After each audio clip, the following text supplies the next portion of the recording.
Hey everybody, how are you doing? It's Tara Green here, and I want to talk about the astrology of this week and also do some tarot readings for you too, because this week, starting with August the 4th, Mars enters Libra on the 6th at 7:23 p.m. That's Eastern Daylight Time.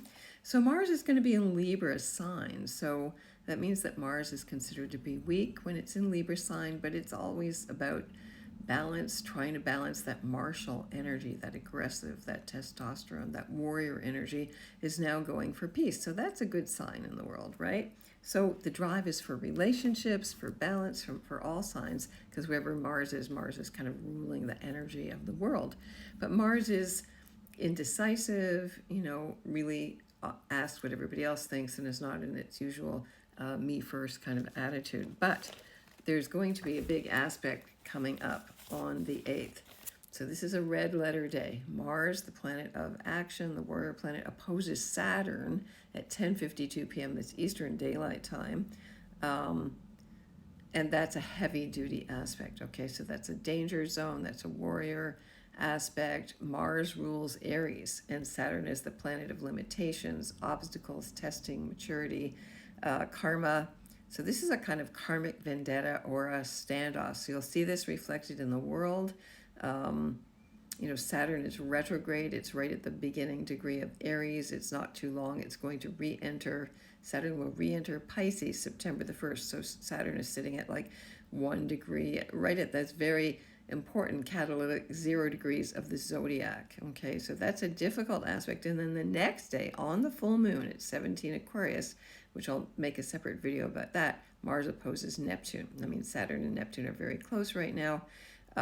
So again, this is bubbles bursting. Neptune and Aries is, the warrior, the spiritual warrior, right? And again, because Mars is ruling Aries, this is where you can get lost in fantasy, illusion, denial, projection, fake news, debt. It's not good for the economy, actually, this sign. And then on the 10th, Mars trines Pluto. Now, Mars and Pluto both rule Scorpio. I use traditional and modern rulership. So they're positively enhancing and supporting each other also at around 1-2 degrees of air signs. So again, the major signs that are affected here are cardinal signs, which is the signs that begin all seasons. Aries begins spring, Cancer begins summer, Libra begins autumn, and winter is begun by Capricorn in the northern hemisphere. Okay, so those cardinal signs are going to get whopped if you're born in the first, I would say, 3 days of that sign. That's or if you have planets in those first 3 degrees of Aries, Cancer, Libra, and Capricorn, you're going to feel this power play, this playoff, this tug of war going on here. Okay, Saturn is the patriarchy, which everybody seems to be knowledgeable about wanting to take down now, which is great. And Mars opposite Neptune can be like a war on crypto. I see that China just totally canceled crypto. It's totally illegal now. I just saw that this morning. Oil, fantasy, illusion, projection, all that kind of stuff going on. Okay, so I thought, since I've been wanting to do this for I would do some live readings for all of the signs. I usually come on and do a live tarot reading with astrology every month for the Cosmic Intelligence Agency on Facebook, on Meta. It's very popular. They have over 1 million followers, and so I thought I would use my big old, you can see well used, my Thoth Tarot deck.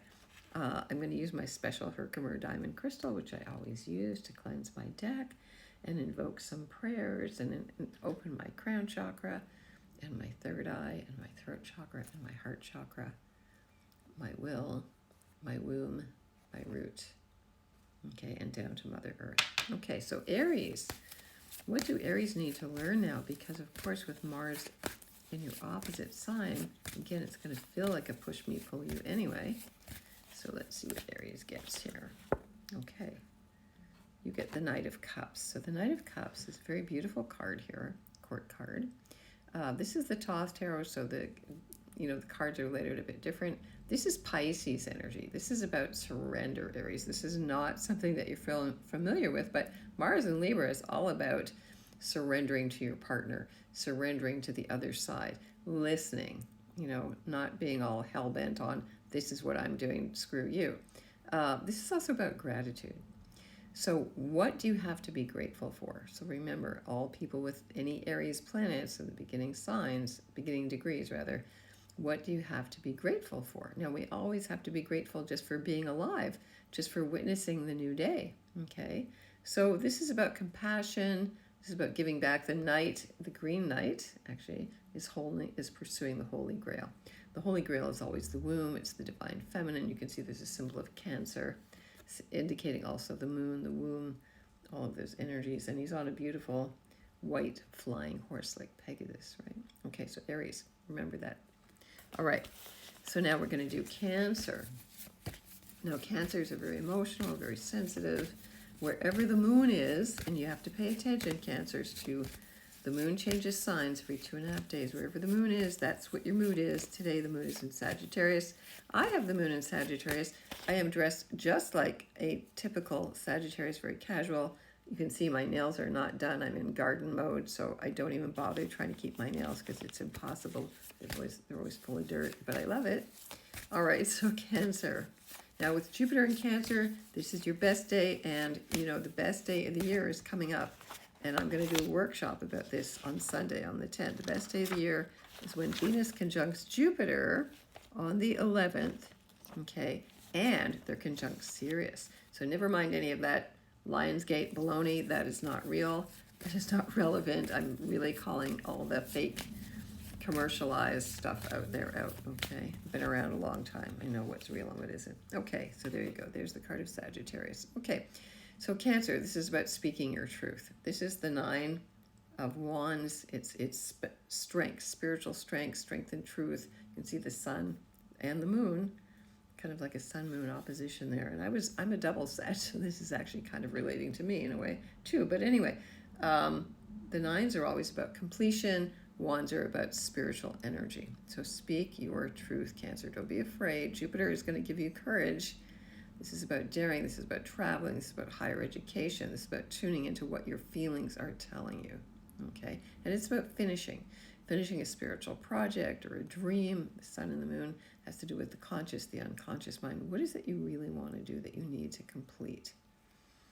All right, Libra. So with Mars in your sign, all the energy's on you, Libra, okay? I'm just watching the time here too. Okay, so Libra, you also get fire card here. So that first card was water, the Knight of Cups, water. This is the 6 of Wands, and this is Jupiter in Leo. Okay, so remember, Libra. Libras are ruled by Venus, so whatever sign Venus is in, right? That's where Venus is in Cancer. She's going to enter Leo. So this is Jupiter in Leo, where it will be next year. On June the 30th, 2026, Jupiter will enter Leo for a whole year. So this is a card says victory. Heart victory, a courage victory. So Libra, what does victory look like for you? What does it look like? Again, the numbers have all significance. Everything is significant. You can see it has the Egyptian symbols at the top, the ibis and the lotus and the eagle. So victory. Think about what victory really means to you. Not just relationship-wise, but in your heart. Really look deep into your heart. Look into what would be the most courageous thing for you to do. All right, and now Capricorns. Now Capricorns are all relieved because Pluto finally left your sign after 14 years. Okay, you get the High Priestess. Okay, so Capricorn, this is the moon. This is emotions. This is what's hidden. This is what you know deep down. This is cellular memory. You have to dig into that. You have to see what something wants to be revealed. You need to stay in that liminal space of not knowing, which is hard for a Capricorn, letting go of control. Really relying on your inner strength. Capricorns are actually very emotional deep down. They just don't let anyone see that. So a balance, a revelation. Listen to your dreams, Capricorn, is very important right now. The High Priestess relates to the moon, so she's especially relating to the new moon. Again, there's something deep inside you that's waiting to be revealed by this planetary energy. Okay. So it's not that I'm not paying attention to the other signs. I just thought I'd do the cardinal ones right now.